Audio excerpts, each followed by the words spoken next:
क्या कभी सोचा है कि बाजार में दिखने वाले हर नए प्रोडक्ट की अपनी कोई बड़ी सी फैक्ट्री होती है? बिल्कुल नहीं। असल में पर्दे के पीछे एक बहुत ही शांत सी क्रांति चल रही है, जिसे हम कॉन्ट्रैक्ट पैकेजिंग कहते हैं। इस मॉडल में बिना अपना खुद का कोई प्रोडक्ट बनाए सिर्फ सप्लाई चेन का एक अहम हिस्सा बनकर लोग एक बहुत ही सॉलिड और प्रॉफिटेबल बिजनेस खड़ा कर रहे हैं। आइए आज इसी कॉन्ट्रैक्ट पैकेजिंग बिजनेस की गहराई में चलते हैं और समझते हैं कि ये काम कैसे करता है। तो चलिए सीधे मुद्दे पर आते हैं। एक बहुत बड़ा व्यावसायिक मिथक है ना कि एक सफल कंपनी खड़ी करने के लिए खुद का कोई प्रोडक्ट बनाना ही पड़ेगा। ये बात इस मिथक को पूरी तरह से तोड़ती है।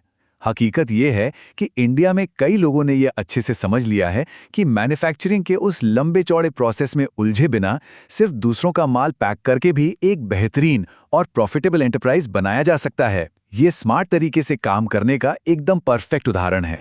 तो आज के इस एक्सप्लेनर में हम इस पूरे ब्लूप्रिंट को समझने वाले हैं।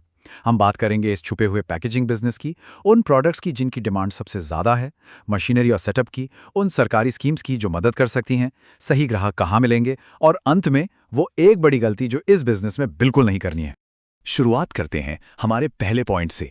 ये छुपा हुआ पैकेजिंग बिजनेस आखिर है क्या और इसकी इतनी डिमांड क्यों है?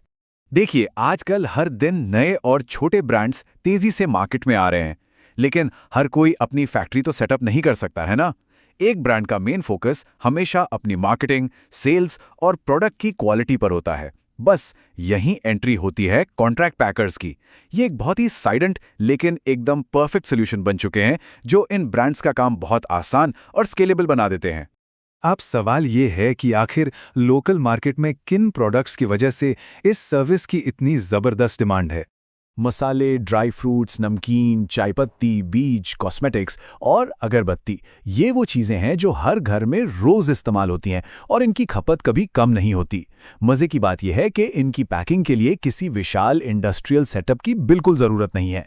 लोकल मार्केट्स और छोटे वर्कस्पेस में बैठे लोग इन्हीं आम चीज़ों को पैक करके इस लुभावने बिजनेस को तेज़ी से आगे बढ़ा रहे हैं। तो प्रैक्टिकली इस बिजनेस को ज़मीन पर उतारने के लिए क्या चाहिए?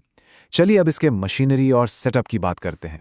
सच कहूं तो इसमें एंट्री बैरियर बहुत ही कम है। शुरुआत करने के लिए बस एक छोटा सा वर्कस्पेस, वजन करने और सील करने वाली मशीनें और कुछ अच्छे पाउचेस चाहिए होते हैं। और ये सब ढूंढना कोई रॉकेट साइंस नहीं है। इंडिया मार्ट जैसे ऑनलाइन प्लेटफॉर्म्स देख लीजिए या फिर अपने ही शहर के हलचल भरे लोकल मशीनरी बाजार चले जाइए। ये सारी मशीनें बहुत ही आसानी से मिल जाती हैं। अब सेटअप का आइडिया तो लग गया, लेकिन इसे फाइनेंस कैसे करें? शुरुआती फंड्स कहां से आएंगे? यहीं पर सरकारी योजनाएं गेम चेंजर साबित होती हैं। पीएमजीपी और मुद्रा जैसी स्कीम्स खास तौर पे ऐसे ही छोटे मशीनरी सेटअप्स को सपोर्ट करने के लिए बनाई गई हैं। ये इनिशिएटिव्स शुरुआती फंडिंग को इतना सुलभ बना देते हैं कि कैपिटल की कमी किसी अच्छे बिजनेस आइडिया के रास्ते की रुकावट नहीं बनती। ये स्मॉल बिजनेस बैंकिंग का एक बहुत ही पॉजिटिव और प्रैक्टिकल पहलू है। मशीनें आ गईं, फंडिंग हो गई, अब मुड़ते हैं बिजनेस की असली जान की तरफ, यानी ऑपरेशंस और क्लाइंट्स की तरफ। सबसे बड़ा और जरूरी सवाल, कस्टमर कहां से आएंगे?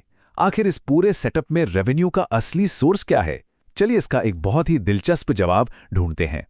इसका सीधा सा जवाब हमारे आसपास ही है। छोटे मैन्युफैक्चरर्स, लोकल दुकानदार, इंस्टाग्राम पर सामान बेचने वाले सेलर्स और वो सारे होममेड ब्रांड्स, ये वो रेगुलर क्लाइंट्स हैं जिन्हें अपने प्रोडक्ट को एक प्रोफेशनल लुक देने और उसे स्केल करने के लिए भरोसेमंद पैकिंग सर्विसेज की बहुत सख्त जरूरत होती है। और यही वो लोग हैं जो इस बिजनेस को लगातार काम देते हैं। अब आते हैं इस पूरे विश्लेषण के सबसे गंभीर और महत्वपूर्ण हिस्से पर, एक ऐसी चेतावनी या कह लीजिए वो एक गलती जो अच्छे खासे चलते बिजनेस को डुबा सकती है। और ये बात बिजनेस के एक बहुत ही बुनियादी उसूल को शानदार तरीके से समझाती है। अक्सर लोग गलत तरीका अपनाते हैं कि पहले मशीन खरीद ली और फिर मार्केट में ग्राहक ढूंढने निकल पड़े। बिल्कुल नहीं, सही तरीका एकदम इसके उलट है। पहले अपना मार्केट खोजें, पक्के क्लाइंट्स बनाएं और फिर मशीन खरीदें। क्योंकि देखिए, असली पैसा तो रेगुलर क्लाइंट से आना है ना।